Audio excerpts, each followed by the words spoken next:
Yeah, I'll react to that, sure. Castle time. If you're not ready to learn about castles, there's a door. You're definitely in the wrong class. Home Mecca's down the hall. The Windsor Castle, 40 sovereigns, 25 ghosts, one big fire.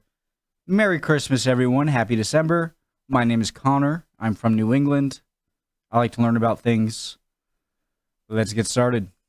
Today's video is sponsored by Conflict of Nations, a free online strategy game that gathers millions of players together worldwide. You fight up to 64 other players in real-time games that can take weeks.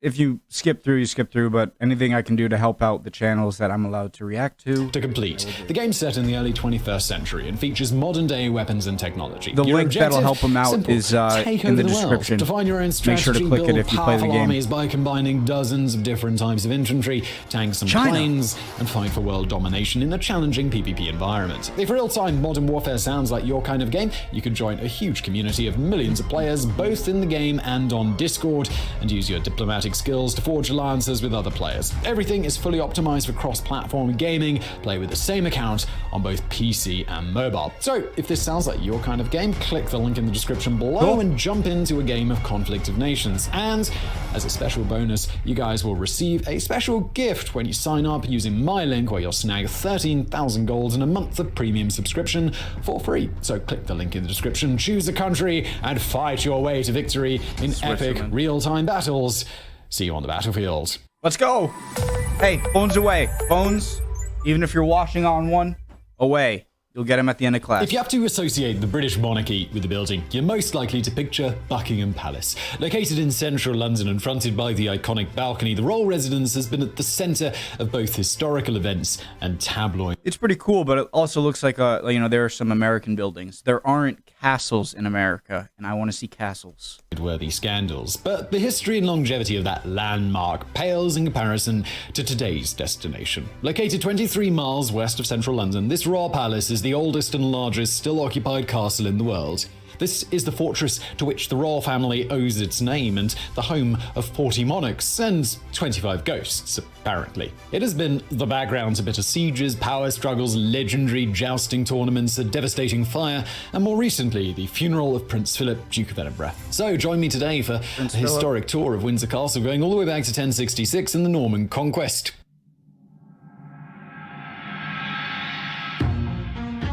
The story of Windsor Castle begins with Mr. Watershed of English history himself, William the Conqueror. After the Battle of Hastings, the Norman monarch raised a series of fortifications around London. The site of Windsor had great strategic value, as it controlled communications between Oxford and southwestern England. The initial building was a simple motte and bailey castle made of earth and timber. It was only in the 1120s that Henry I replaced the wooden tower with a stone keep. After a long period of civil war, Henry II Plantagenet ascended to the throne of England. Willing to restore the power of the crown, he invested in the restoration of the castle, a visible symbol of his power. Between 1165 and 1179, he had the stone keep rebuilt and replaced the timber palisade with a stone wall. Henry's successor, Richard I, the Lionheart, spent much time abroad fighting in the This building goes back 1,000 years.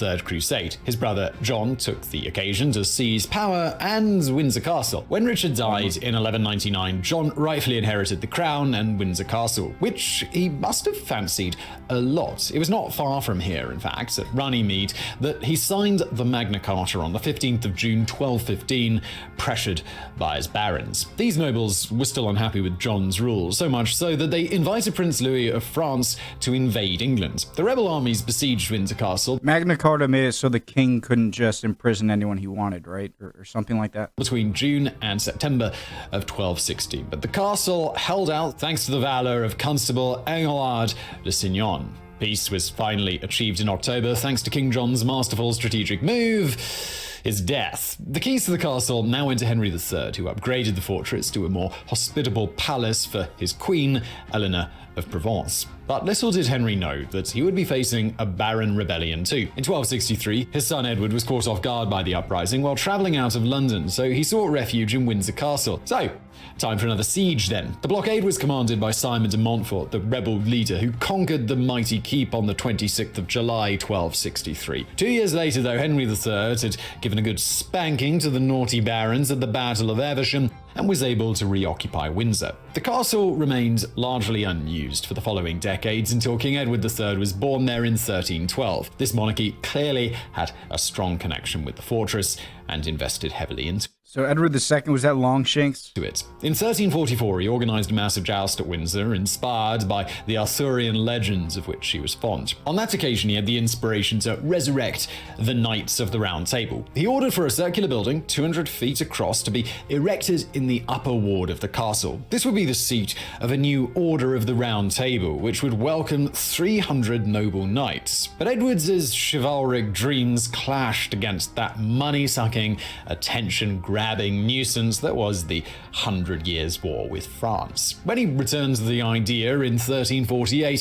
he had to forego premium and settled for the light version. I can't be the only one here. I'm just amazed at, in a time before modern machinery, that you're able to get such great craftsmanship so high up using such heavy material. I just want to keep learning more about it and how they did it. An order of 25 knights to meet within St. George's Chapel and College. He had thus founded the Order of the Garter. Its symbol. Look, I'm not saying if this is when exactly this was built. I just mean the buildings like that in general, modern machinery. His chapel and college. He had thus founded the Order of the Garter. Its symbol is the garter, and its motto is something in French, which I'm not going to try and pronounce, but it's translated as "Shame on those who think evil of it." According to legends, both the symbol and the motto originated from a minor incident at a court ball. The Countess of Salisbury had lost her garter. Edward III retrieved it and scolded those who had mocked her embarrassment. Shame on those, etc., etc. But the more realistic explanation is that the garter symbol derives from the straps used to fasten a suit of armor, and the motto refers to the English claims over the French throne, as in, damn you if you think evil of our ambition to own both nations. This motto has worked its way to the coat of arms of the royal family. Hence, the emblem of the British head of state bears a claim to annex a now friendly, independent nation. That's hilarious.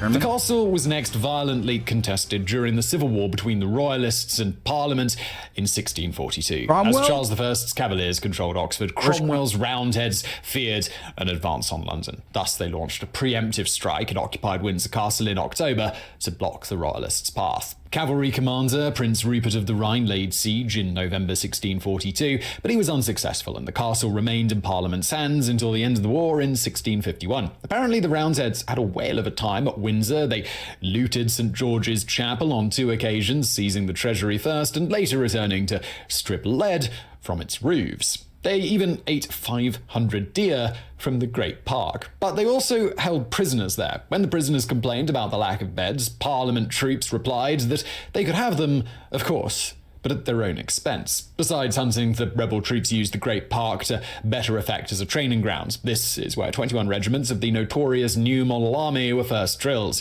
These units contributed in great measure to Cromwell's victory and to the capture of Charles I. And Windsor is where the king was held in captivity and buried after his decapitation. After the restoration of the monarchy in 1660, Charles II invested huge amounts of pounds and good taste restoring the castle. In the following centuries, George III, George IV, and especially Queen Victoria followed his example, remodeling and modernizing the once old Martin Bailey Keep, whilst keeping a medieval and Gothic style throughout. Much of what visitors can see today dates in fact to the 18th and 19th century. I love thinking about Queen Victoria more than any other British monarch, because there's something about the time during her reign that is just magical to me about the British Empire. Yeah, you could say London, although very advanced, was very grimy and was suited more towards the Industrial Revolution, and so it wasn't exactly the prettiest city,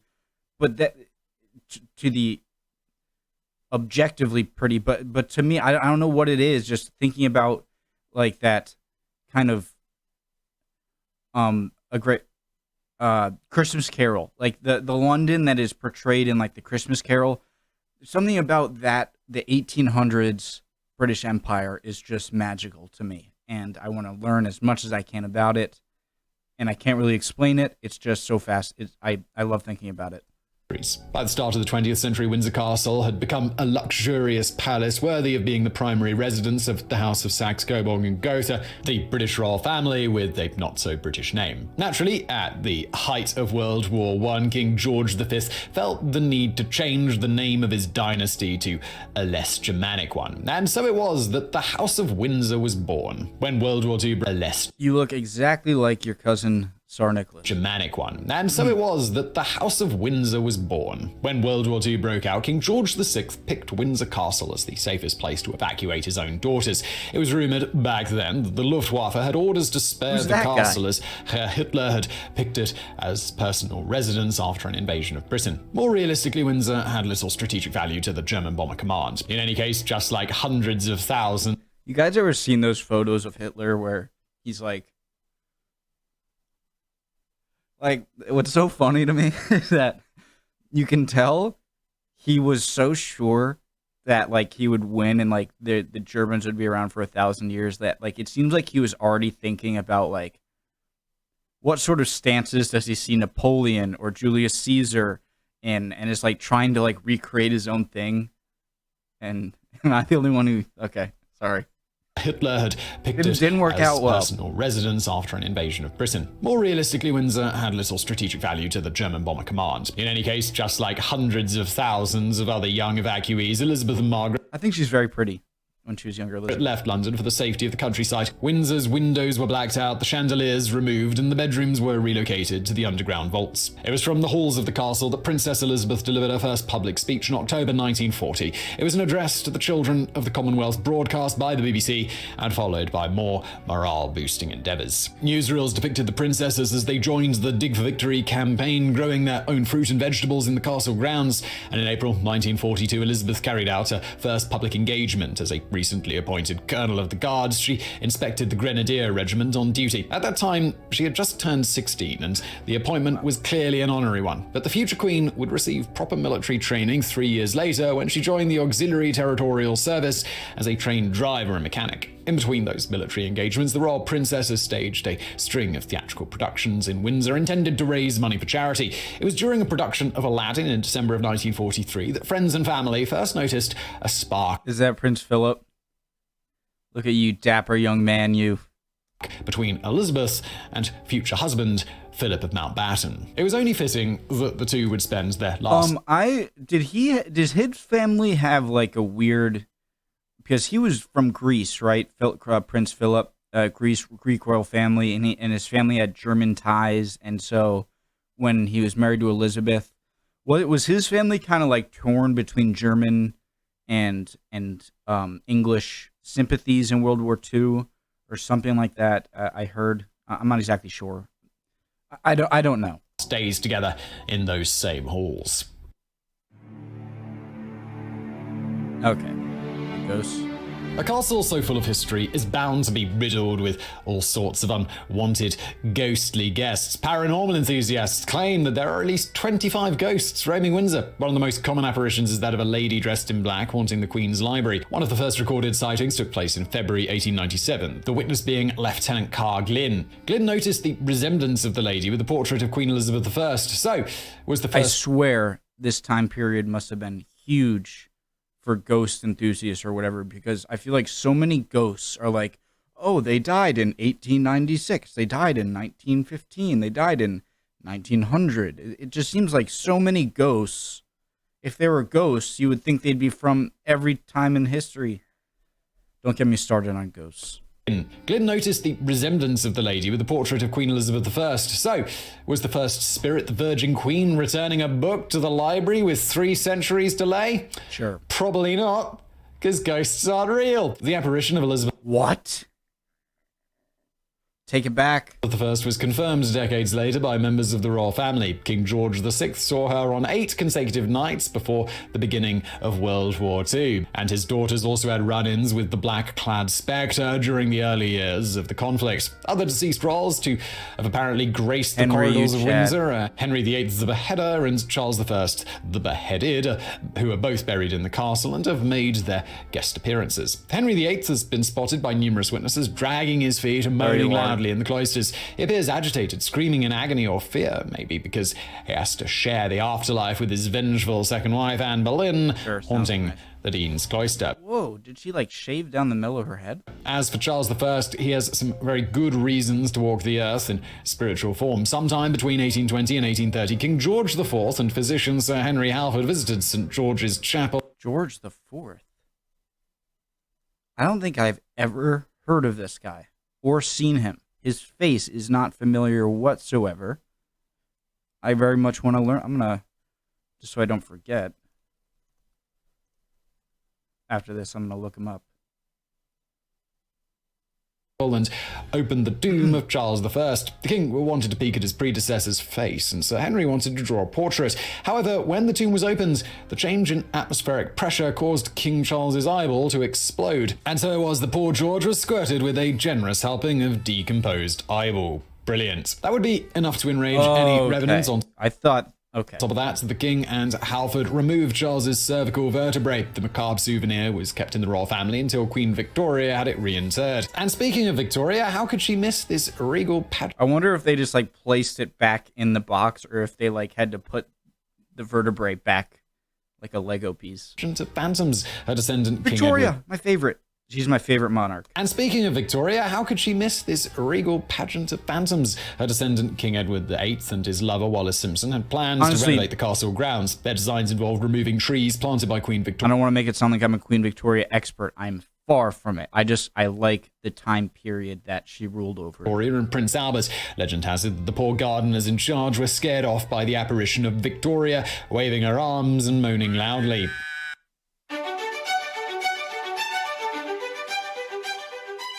Besides spotting ghosts, the soldiers at Windsor have more worldly and arguably more important duties.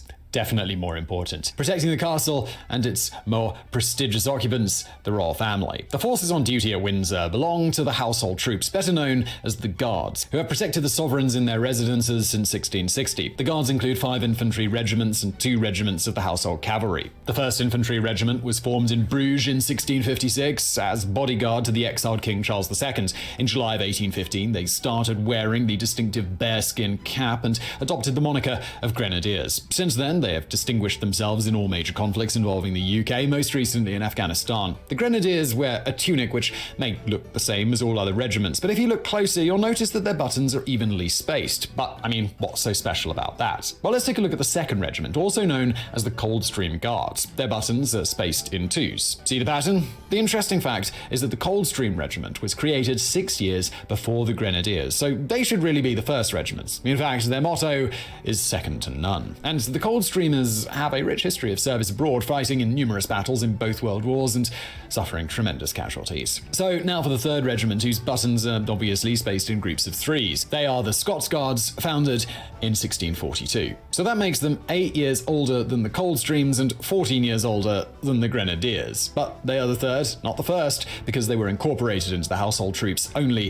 in 1686. Okay. The 4th Regiment is the Irish Guards, raised in April 1900 by Queen Victoria herself. They are the only unit with a regimental pet, a huge Irish wolfhound who traditionally parades with the soldiers. The 4th had its baptism of fire in World War I, losing 39% of its officers and 24% of its soldiers and non-commissioned officers, while in World War II they were at the forefront of the forces liberating Belgium and the Netherlands in 1944. During that campaign, they fought side by side with the 5th and last Regiment, the Welsh Guards. Created in February 1915, they barely had time to fasten their buttons spaced in groups of 5 before being dispatched to the Western Front. In April 1982, the 5th was about to rehearse for the Queen's birthday parade when once again they were sent to fight. This time it was the Falklands War, in which they lost 32 guardsmen. That's 13% of all British killed in action in that conflict, all from a single regiment. The remaining troops in service at Windsor are those of the Household Cavalry, divided into the Life Guards and the Blues and Royals. Both regiments have a long and distinguished tradition, but they also knew how to embrace modern warfare. In World War I, they converted into machine gun regiments, while in World War II, they served as armoured units. With their furry hats, brightly coloured uniforms, and choreographed moves, it would be easy to dismiss the household troops as glorified, government-salaried cosplayers. It's not uncommon, in fact, to witness tourists and Government salary Cosplayers, okay. The process of mocking or annoying these soldiers. But as you may have gathered, they have seen some serious action, otherwise they would not be trusted with protecting the monarch. So for those aggravating visitors who are hell-bent on meeting corporal punishments, here is a kernel of advice. You're likely to be met with charges, not of the legal kinds, mind you, but rather bayonet charges. How does a castle burn?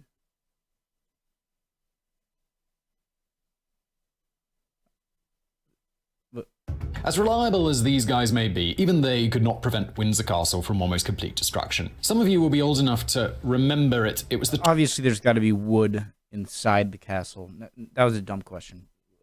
Never mind. 20th of November 1992 when a fire ravaged the castle. It began between 11 and 11:30 a.m. in the Queen's private chapel. A 1,000-watt spotlight overheated, inflaming a curtain that it pressed up against. The blaze quickly spread into the Brunswick Tower and St. George's Hall, then attacked the private apartments in the eastern wing. At the time, Windsor Castle could count on its own fire department of 20 men. They were based 2 miles south of the castle, so they were able to arrive on the scene within only a few minutes. By the... Guys, that puts a question in my head. If you could, like, were most castles, were they able to be destroyed completely by fire? What I mean is that, like, would the stone, like, is the stone held up by any wood, by any, like, if you let a fire loose in a castle, would it just burn all of the interior and then leave the outside intact? By the time they got there, the soldiers of the guards and other staff had already sprung into action, forming a human chain to save all the valuable artwork and antiques. Their efforts were coordinated by Prince Andrew, Duke of York. The Windsor firemen were soon joined by 200 colleagues who erected fire breaks around the main blaze, thus preventing it from spreading to the whole castle. By the early afternoon, there was hope that the fire was under control. But then the roof of the state apartments had begun to collapse. Around this time, Queen Elizabeth II arrived on the scene, alerted by her son Andrew. In the meanwhile, the floors of the Brunswick Tower had crumbled, causing the inferno to be revived. By 6:30 in the evening, the tower was engulfed by flames up to 50 feet high. It looks like a giant torch.